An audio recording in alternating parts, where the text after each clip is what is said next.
नमस्कार, बहुत स्वागत है आपका। आप देख रहे हैं हमारी खास पेशकश कश्मीर क्रांति के 2 साल। जम्मू कश्मीर से आर्टिकल 370 हटाने के 2 साल पूरे हो गए हैं और जम्मू कश्मीर में सुरक्षा व्यवस्था बढ़ा दी गई है। हाई अलर्ट जारी हुआ है। बीजेपी कार्यकर्ताओं के साथ रविंद्र रैना ने जश्न मनाया है। तिरंगे के साथ जम्मू कश्मीर में जश्न मना रहे हैं लोग। 5 अगस्त 2019 को आज से ठीक 2 साल पहले हटाया गया था आर्टिकल 370 और 2 साल पूरे होने पर देखिए किस तरह से तिरंगा लहराकर लोग जश्न मनाते हुए सड़कों पर। ये रविंद्र रैना बीजेपी नेता की तस्वीरें जश्न मनाते हुए और 2 साल पूरा हुआ है। एक विधान एक निशान।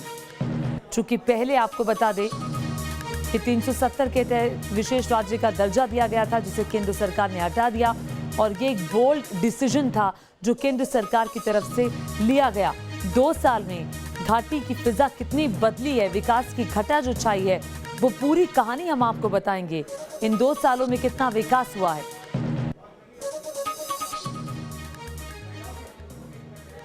कश्मीर में आर्टिकल 370 हटाने के 2 साल के बाद न्यूज नेशन घाटी के लोगों के मन की बात जानने पहुंचा। यकीन मानिए 2 साल में कश्मीर पूरी तरह बदल गया है। नया कश्मीर तरक्की की राह पर है। कुछ सालों पहले तक जो पुलवामा आतंक के घाव से जख्मी था, वहां विकास की बयार देखिए कैसे बह रही है। पुलवामा में अब पेंसिल फैक्ट्री तक बन गई है। पीएम मोदी ने मन की बात में भी इसका जिक्र किया था। और देखिए जगह जगह फैक्ट्रीज बनी हुई हैं, लोग काम कर रहे हैं।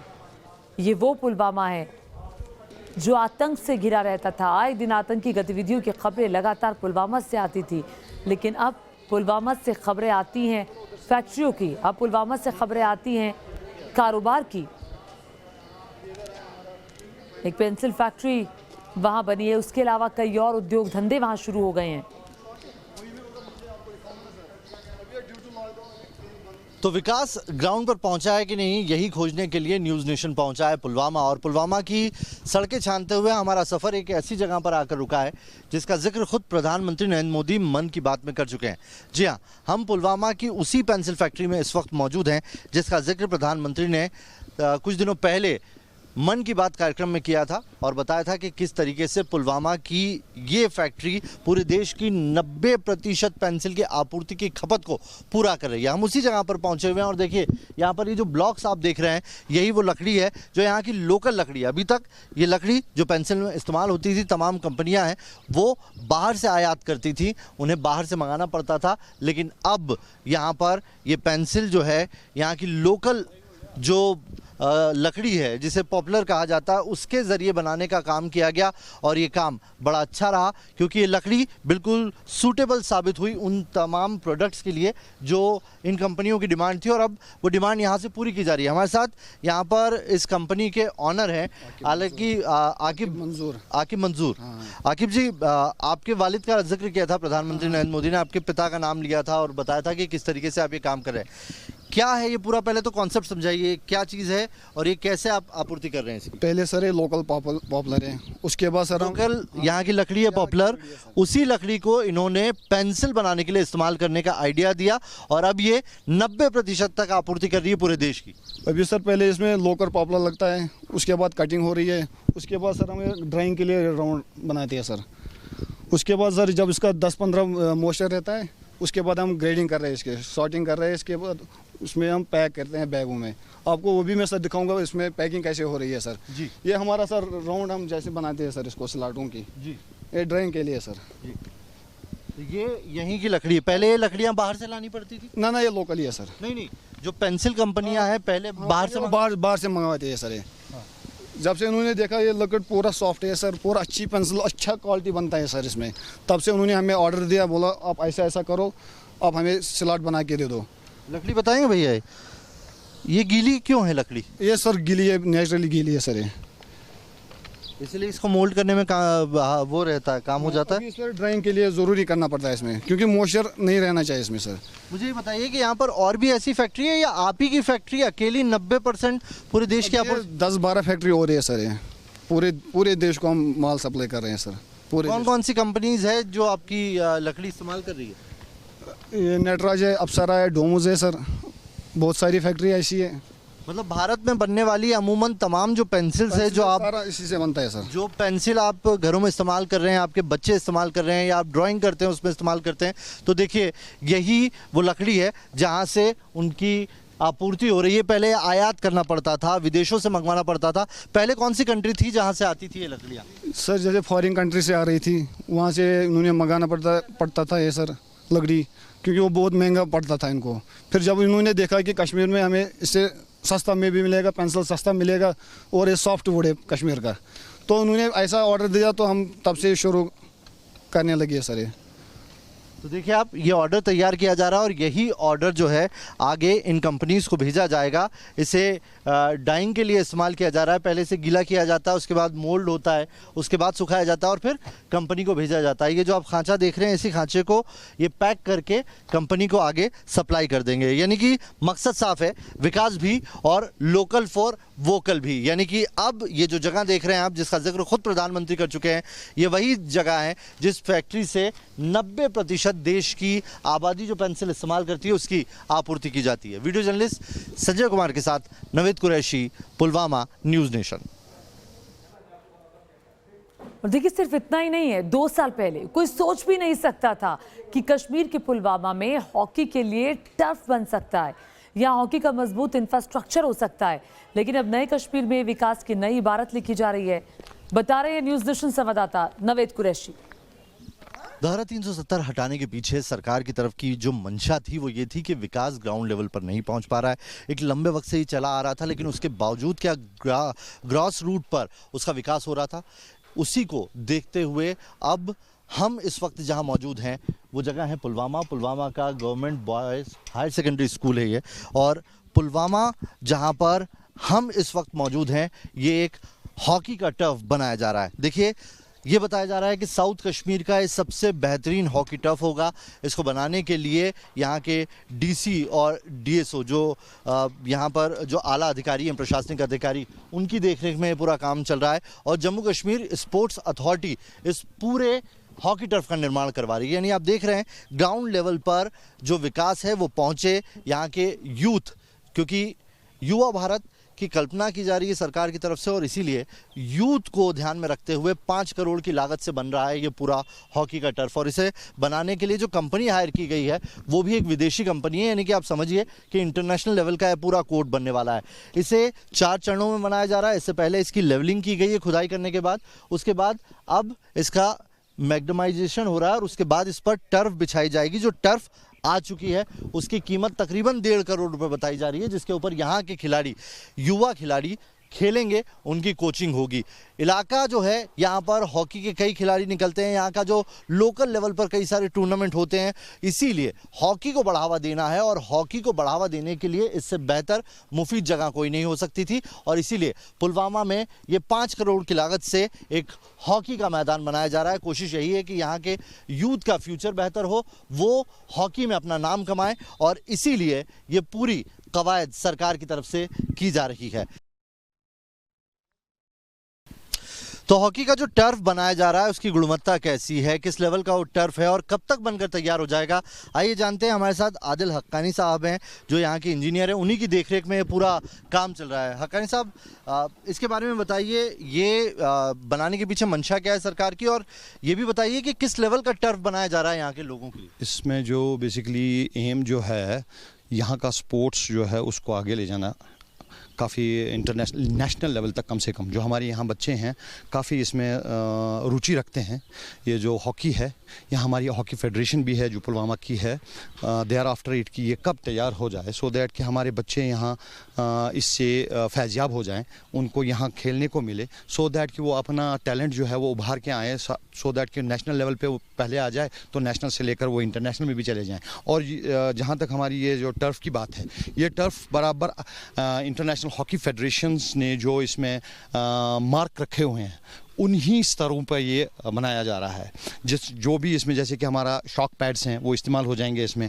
हमारा टर्फ जो है वो इंटरनेशनल लेवल पे ही जो IHF इंटरनेशनल हॉकी फेडरेशन ने जो कहते हैं उनको अप्रूव किया हुआ है वही मटेरियल यहाँ यूज़ हो रहा है उसी हिसाब से। बाकी जो हमारा नेचुरल बाकी जो इस वक्त हो रहा है, this is the base course which we are doing for that. इसमें स्प्रिंकलिंग सिस्टम लगना है, दैट इज़ कम्प्लीटली जो है IHF के द्वारा जो प्रमाणित है उसी के हिसाब से ये बन जाएगा सर, एग्जैक्टली उसी हिसाब से बन जाएगा। कब तक की डेडलाइन है इसकी? हमारा जो प्रोग्राम था हमारा 15 अगस्त तक का प्रोग्राम था, लेकिन बदकिस्मती से जो कोविड का मसला हो गया, कोविड की वजह से हम इसको पूरा आगे नहीं ले पाए। So we are expecting round about up to mid of September. जी, और कौन आएंगे इसका इनॉग्रेशन करने? हमारे जो LG साहब हैं, वी एक्सपेक्ट कि LG साहब आ जाएं, या अगर कोई हमारे सेंटर से कोई मिनिस्टर साहब आते हैं, इवन देन हुसोएवर। और देखिए, कश्मीर की विकास यात्रा जोर शोर से जारी है। पुलवामा में सरकार की मदद से गौशाला चल रही है, जहां 50 गाय पाली गई हैं। ज्यादा जानकारी दे रहे हैं हमारे संवाददाता नवेद कुरैशी। कहते हैं जहां चाह वहां राह, और यही करके दिखाया अली मोहम्मद ने। हम यहां पर पहुंचे हुए हैं पुलवामा में एक फार्म के अंदर, और न सिर्फ इन्होंने इस काम की शुरुआत की बल्कि आज एक नज़ीर बन गए हैं। और पुलवामा में इनके देखने के बाद आज कई सारे फार्म बन गए। इन्हें ये फार्म चलाए हुए यहाँ पर तकरीबन 2 साल का वक्त हुआ है, और देखिए किस तरह की सिचुएशन यहाँ पर है। आज कई सारे जानवर यहाँ पर हैं और ये इसे लगातार बढ़ाते जा रहे हैं। ये यहाँ से बाहर से लेके आए जानवरों को, और तकरीबन 500 लीटर दूध अब यहाँ पर जो मौजूद गाय हैं वो रोज़ाना दे रही हैं, और ये पुलवामा में उसे सप्लाई करते हैं। ये बताइए कि कैसे आया है दिमाग में आपके, और बताइए आपका फार्म कैसा है, इसके बारे में। बेरोजगारी की वजह से ये हमने किया है कि बड़ा बेटा है ना, एक बेटा है शकील अहमद उसका नाम है, उसको बहुत पढ़ाया है। फिर उसने कहा कि हम ये गाय का काम करेंगे, ये करेंगे, सप्लाई करेंगे। और भी उसका दिमाग में आया कि हमें और भी बढ़ाना है, इसे आगे भी बढ़ाना है। कल भी हमने बात किया है कि मैनेजर साहब से जम्मू कश्मीर के, हमने और 100 गाय और भी लाना है, और इसे बढ़ाएंगे अगर वो गवर्नमेंट और मदद करेंगे और भी बढ़ाएंगे। गवर्नमेंट ने देखिए मदद की है, और जम्मू कश्मीर बैंक जो है उससे इन्हें लोन मिला, लोन मिल गया, चीज़ें आसान हो गई, और सब्सिडाइज लोन सरकार की तरफ से दिया गया, जिसके चलते आज ये यहाँ पर एक पूरा फार्म बना के बैठे हैं। और ये फार्म आज कई और लोगों के लिए भी आइडिया बन गया है। अंदर दिखाइए किस तरह की व्यवस्था यहाँ पर की हुई है आपने। यहाँ बहुत सफाई है इन्होंने की, तो 40 लगभग 40-45 जानवर है इसमें है इस वक्त, ज़्यादा है 50 तक लगभग जानवर है इसमें।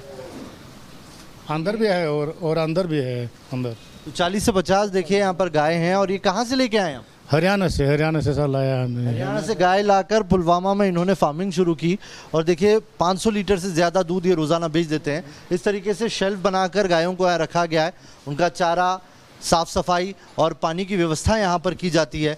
और इनका ये कहना है कि काम बहुत अच्छा चला है। ये फिर से जो यहाँ के DC हैं उनसे बात करेंगे, साथ ही जम्मू कश्मीर जो बैंक है उससे भी बात की जाएगी। 100 और गायें लाने का इनका प्रस्ताव इन्होंने बैंक में दे दिया है, इरादा रखते हैं ये। और अगर बैंक ने उसे मंजूरी दे दी, DC जो उनकी तरफ से मंजूरी मिल गई, तो ये फार्म और बड़ा हो सकता है। लोकल फॉर वोकल, और ये कहते हैं कि जब तकलीफ होती है आदमी तभी रास्ता भी निकालता है, और वो रास्ता यहाँ पर निकाल दे रहा है। पहले बेरोजगार थे, लेकिन अब ये फार्म चल रहा है, और न सिर्फ फार्म चल रहा है बल्कि इनका देखा देखी अभी पुलवामा में इस तरह के तकरीबन 15 से 20 फार्म और काम कर रहे हैं। वीडियो जर्नलिस्ट संजय कुमार के साथ नवेद कुरैशी, पुलवामा, न्यूज़ नेशन। और इन 2 सालों में जम्मू कश्मीर कितना बदला, यही जानने के लिए रुख करते हैं शाहनवाज खान, न्यूज़ नेशन संवाददाता और जानकारी के साथ जुड़ रहे हैं। शाहनवाज, जरा बताइए, अब बहुत स्थितियां पहले के मुकाबले बदल गई हैं। पहले भीड़ जमा होती थी, पत्थरबाजी की घटनाएं हम देखते थे, घाटी में बहुत ज़्यादा हो रही है, आतंकी गतिविधियां बहुत ज़्यादा थी। और अब मुझे ये लगता है जो जैसे खबरें आ रही है, जो रिपोर्ट्स हम दिखा रहे हैं, विकास की बयार वहाँ बह रही है। कितना बदला है 2 सालों में कश्मीर?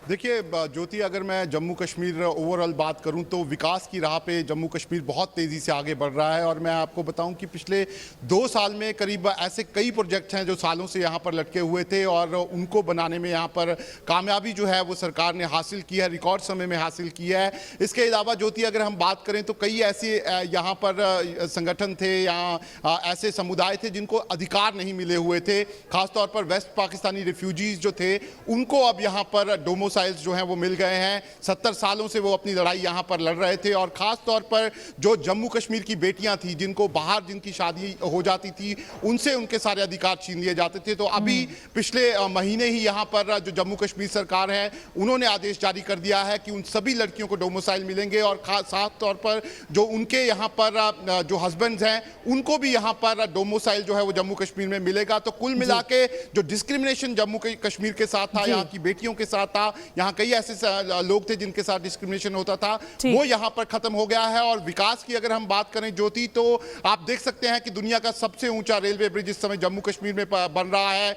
कई रिंग रोड्स बन रही है, जम्मू कटरा दिल्ली एक्सप्रेस हाईवे बन रहा है। ऐसे बहुत सारे बड़े काम हैं जो जम्मू कश्मीर में इस समय हो रहे हैं। और पत्थरबाजी की बात करें अभी तो बहुत पूरी कुछ तरह से होगा, मुझे लगता है आपके पास गिनवाने के लिए अभी वक्त की कमी है। बहुत शुक्रिया इस तमाम जानकारी के लिए। बता दें आपको कि आर्टिकल 370 हटने के बाद घाटी में बड़े बदलाव आए हैं। अब ना इनकाउंटर पर भीड़ जमा होती है, ना पत्थरबाजों और आतंकियों को बचाने लोग आते हैं। घाटी में अब अमन और विकास की बयार बह रही है। जम्मू कश्मीर के डीजी दिलबाग से न्यूज नेशन की खास बातचीत। तो धारा 370 हटने के 2 साल पूरे होने को हैं।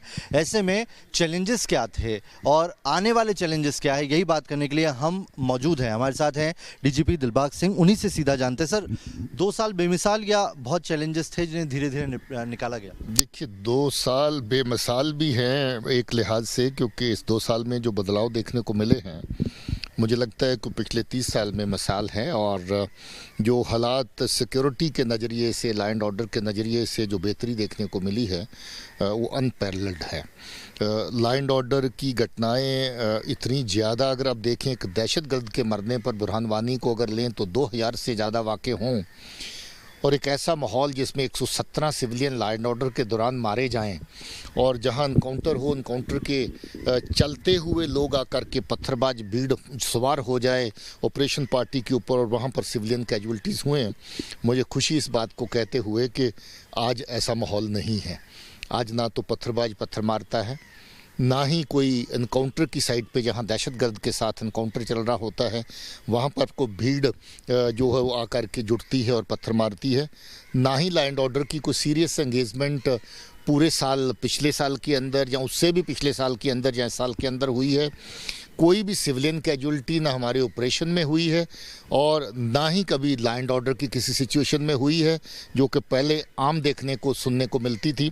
तो मुझे लगता है कि उस फ्रंट पे देखें तो बहुत ही अच्छी बात है।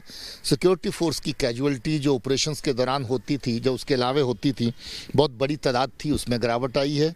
नौजवान बच्चे जो रिक्रूटमेंट मिलिटेंट रैंक्स में जिनकी होती थी, उनकी तादाद में बहुत बड़ी कमी आई है। और मैं समझता हूँ कि कुल मिलाकर के अगर देखें तो सिक्योरिटी के हालात में पिछले 2 साल में जो बदलाव देखने को मिला है, ये बहुत ही एक किस्म का मान लीजिए कि बेहतरीन दौर है जिसमें हालात इतने अच्छे हैं।